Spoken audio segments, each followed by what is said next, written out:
మన inner peace YouTube ఛానల్లో మరణం లేని మీరు సెషన్స్లో ఈరోజు ఎపిసోడ్కి మీ అందరికీ స్వాగతం అండి. మనం లాస్ట్ ఎపిసోడ్లో కర్మ అని దేనిని అంటామో తెలుసుకున్నాం.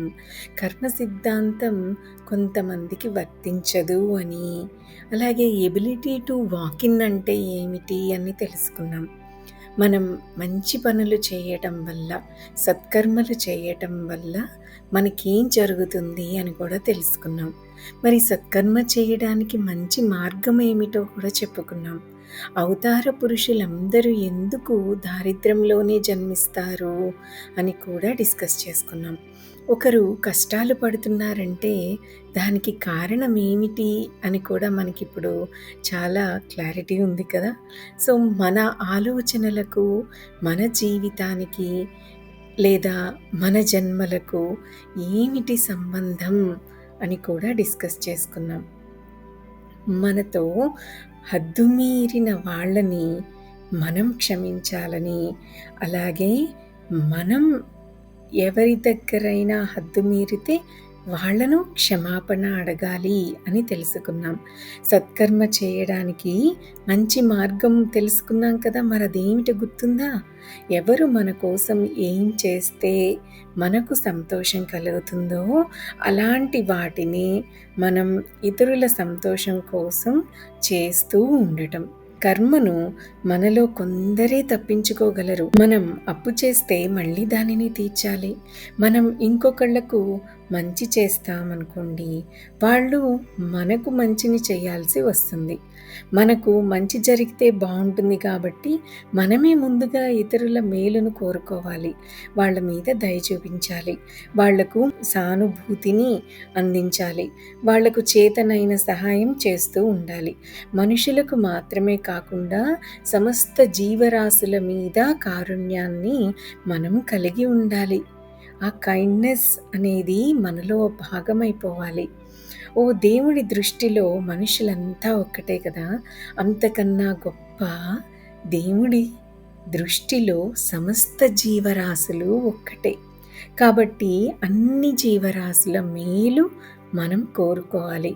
దేవుడు తన లీలలను ఓ రహస్య విధానంతో ప్రదర్శిస్తాడని అంటూ ఉంటారు. దేవుడి పద్ధతిని మనం ప్రశ్నించలేమనుకోండి, కానీ మనకు వచ్చిన సమస్యలను మనమే పరిష్కరించాల్సి వస్తుంది. మన సమస్యలకు సరైన విమోచన మార్గాన్ని ఆలోచించి వాటిని సక్రమంగా పరిష్కరించడం ద్వారా మాత్రమే మనం మన రుణం నుంచి విముక్తులం కాగలం. కర్మ బంధం నుంచి తప్పించుకోగలం. కొంతమందితో ఓ రోగిష్టి బంధువు సహజీవనం చేస్తూ ఉంటాడు. ఇలా అని అనుకుందాం. అయితే కొంతకాలానికి వీళ్లకు ఓర్పు నశిస్తుంది కదా. ఏమిటి మనకి పీడ అనిపిస్తుంది, అవునా? సో ఈ దరిద్రాన్ని ఇట్లా అనుభవించకుండా హాయిగా ఆ ముసలాడు చచ్చిపోవచ్చు కదా అని అందరూ అనుకుంటూ ఉంటారు. బహుశా దీనికి రాంప జవాబు ఏమిటి అంటే, ఈ ఎగ్జాంపుల్లో ఉన్న వాళ్ళందరూ ముందుగా నిర్ణయించుకొని ఉన్న పద్ధతిలోనే తమ తమ జీవితాలను గడుపుతూ ఉన్నారు అని. అంటే వాళ్ళ సోల్ ప్లాన్లో ఇలా ఒక ముసలాయనని ఆయన చివరి దశల్లో వీళ్ళు చూసుకోవాల్సి రావడం అన్నమాట. అంటే ఆ రోగిష్టి మనిషిని తిడుతున్న ఈ మనిషి బహుశా అతడిని రక్షిస్తూ ఉండటానికే ఈ భూమి మీదకు వచ్చి ఉండవచ్చు. ఆ ముసలాయన్ని చూసుకోవడానికే, అలా చూసుకుంటూ ఆ ఇబ్బందులన్నీ తెలుసుకుంటూ, అక్కడ ఉండే సమస్యలన్నిటినీ తెలుసుకుంటూ, అక్కడ ఉన్న లెసన్స్ని నేర్చుకుంటూ, ఆ అనుభవాన్ని ఎక్స్పీరియన్స్ చేయడానికే ఆ వ్యక్తి ఈ భూమి మీదకి వచ్చాడేమో. అందుకే ఆ ముసలాయనను చూసుకోవలసిన పరిస్థితి అతనికి వచ్చిందేమో కదా. సో మనం రోగిష్టి వాళ్ళను బాగా చూసుకోవాలి. వాళ్ళ ఆరోగ్యం పట్ల శ్రద్ధ వహించాలి. వాళ్ళను సరిగ్గా అర్థం చేసుకునే ప్రయత్నం చేయాలి. బహుశా ఇదే మనం మన కర్తవ్యంగా నిర్ణయించుకుని, మన సోల్ ప్లాన్లో నిర్ణయించుకుని ఈ భూమి మీద జన్మించి ఉండవచ్చు. సో, మనలను విసిగిస్తున్న మనిషిని మనం కసురుకొని కేవలం ఓ చేతి కదలికను ప్రదర్శించి దూరంగా తోసేయకూడదు. కానీ జబ్బుపడ్డ మనుష్యులు సర్వసాధారణంగా బాగా సున్నితమైన మనస్తత్వాన్ని, స్వభావాన్ని కలిగి ఉంటారు అని గుర్తుంచుకోవాలి. తమ జబ్బు వల్ల తాము ఈ దుస్థితిలో ఉన్నామని వాళ్ళంతట వాళ్ళే బాధపడుతూ ఉంటారు. తమ అవసరం ఈ లోకానికి లేదేమోనని వాళ్ళే బాధపడుతూ ఉండొచ్చు. ఆధ్యాత్మ సాధన కోసం వచ్చిన అనేక మహనీయులు శారీరక రుగ్మతను ఒకదాన్ని పట్టుకుని ఈ భూమి మీద నివసించగలుగుతున్నారని ఇదివరకు మనం ఎపిసోడ్స్‌లో చెప్పిన మాటలకు రాంప ఇక్కడ మళ్ళీ మనకి గుర్తు చేయాలి అని అనుకుంటున్నారు. ఇలా మనం రామకృష్ణ పరమహంస, షిరిడీ బాబా కూడా శారీరక రుగ్మతలతో చాలా ఇబ్బందులు పడ్డారు అని తెలుసుకున్నాం కదా! అలాగే ఒక వ్యక్తి మన సహాయాన్ని అర్థిస్తే మనం అతడిని కసిరి కొడితే మనకన్నా ఎంతో గొప్ప ఆధ్యాత్మికత ఉన్న ఓ మహానుభావుడికి మనం తీరని క్షోభను కలిగిస్తూ ఉన్నాము అన్న విషయాన్ని మనం ఎప్పుడూ గుర్తుంచుకోవాలి. ఈ సత్యాలన్నిటినీ మనం తెలుసుకోవాలి. మనం లైఫ్‌లో చేసే చిన్న చిన్న మిస్టేక్సే ఇవి. కానీ అవి పెద్ద కర్మలనమాట. ఆ కర్మలను మనం తీర్చేసుకోవాలి. ఆ కర్మలను తీర్చుకునే అవకాశం మనకి అనేక విధాలుగా వస్తూనే ఉంటుంది. అయితే వాటిని పక్కకు తోసేయకూడదు. వాటి నుంచి తప్పించుకోకూడదు. ఆ కర్మలను హాయిగా తీసేసుకుందాం. మనం ఇక్కడ డిస్కస్ చేసుకునే విషయాలన్నిటినీ బాగా గుర్తుపెట్టుకుందాం. ఏం చెప్పుకున్నాం? ఎవరైనా మన సహాయాన్ని అర్థిస్తే, మనం అతడిని కసిరి కొడితే, మనకన్నా ఎంతో గొప్ప ఆధ్యాత్మికత ఉన్న ఓ మహానుభావుడికి మనం తీరని క్షోభ కలిగిస్తూ ఉన్నాము అని గుర్తుపెట్టుకోవాలి. అంటే మనం హెల్ప్ అడిగిన ఆ వ్యక్తి గొప్ప ఆధ్యాత్మికత కలిగిన వ్యక్తి అయి ఉండొచ్చు. అయితే మనకేదో లెసన్ నేర్పడానికి అతను మన ముందుకి ఆ విధంగా మన జీవితంలో వచ్చి ఉండవచ్చు. మరి ఆ లెసన్‌ని మనం నేర్చుకోకుండా అతన్ని కసిరి కొడితే ఇక మన కర్మ ఎలా యాడ్ అవుతుంది?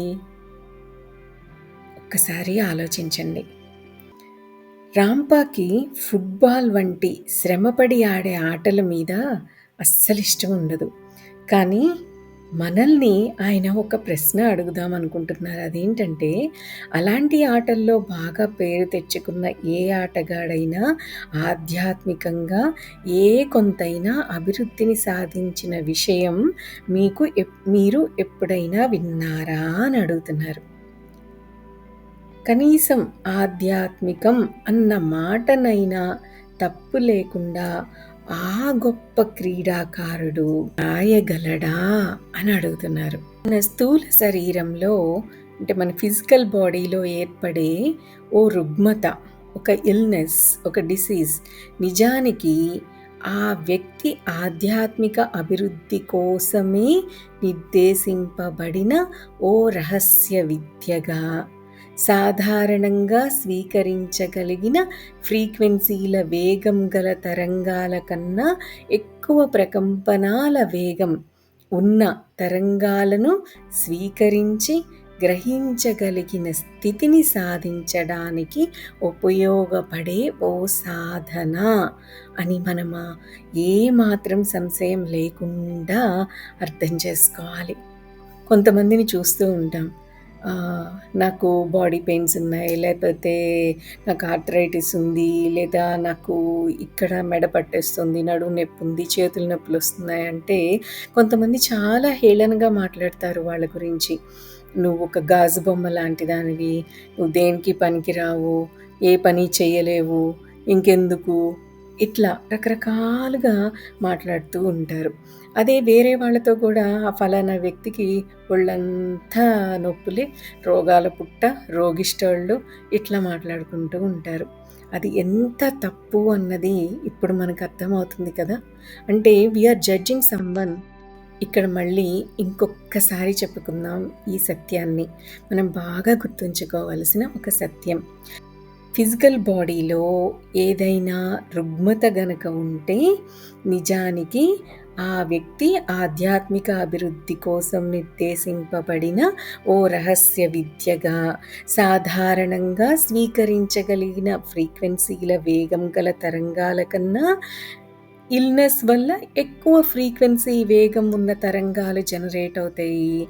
ఆ ఎక్కువ ఉన్న ఫ్రీక్వెన్సీ ఉన్న తరంగాలను స్వీకరించి గ్రహించగలిగిన స్థితిని సాధించడానికే ఆ వ్యక్తికి ఆ ఇల్‌నెస్, ఆ డిసీజ్, ఆ రుగ్మత అనేది వచ్చి అది అతనికి ఒక సాధనలాగా పనికొస్తుందనమాట. సో, ఈ విషయం మాత్రం మనం బాగా గుర్తుంచుకోవాలి. అందుకే రోగుల మీద కాస్త సానుభూతిని మనం చూపించాలి. సరేనా? రోగిష్టిని మనం ఎప్పుడు కసురుకోకూడదు. అతడి ముందు మన ఓర్పును ఎప్పుడూ పోగొట్టుకోకుండా ఉండాలి. మన ఓర్పుని ఎప్పుడూ పోగొట్టుకోకుండా మనకు అర్థం కాని ఎన్నో సమస్యలను ఆ రోగి సహిస్తూ ఉన్నాడు అని మనం గుర్తుంచుకోవాలి. ఈ విషయాన్ని మనం మర్చిపోకూడదు. ఇలా మనం ప్రవర్తించాలని చెప్పే మాటలలో మన స్వార్థానికి ఉపయోగపడే అంశం ఒకటుంది. ఆ రోగిష్టి మనిషి ఆధ్యాత్మికంగా మనకన్నా ఎన్నో రెట్లు ఉన్నతిని పొంది ఉండవచ్చు. అలాంటి మహనీయుడికి మనం చేసే సహాయం మనకే సహాయకారి కావచ్చు అన్న విషయాన్ని గుర్తుపెట్టుకోవాలి. చూసారా కర్మ సిద్ధాంతం ఎంత సూక్ష్మంగా పనిచేస్తుందో. సో, మన ఆలోచనలను, మాటలను, భావాలను ఎప్పుడూ పాజిటివ్‌గా ఉంచుకోవాలి. మంచి చెయ్యాలనే మనం ఎప్పుడూ ప్రయత్నించాలి. సత్కర్మలనే చేస్తూ ఉండాలి. జడ్జిమెంట్స్ చేయకూడదు. కామెంట్స్ చేయకూడదు. ఎవ్వరి మీద ఎటువంటి కన్క్లూజన్స్‌కి మనం రాకూడదు. కేవలం సాక్షిగా అలా టీవీలో ఒక మూవీ చూస్తున్నప్పుడు ఎంత సాక్షిగా అలా చూస్తూ ఉంటామో, అదే విధంగా మన చుట్టూ జరుగుతున్న వాటన్నిటినీ కూడా మనం సాక్షిగా చూస్తూ వెళ్ళిపోవడమే.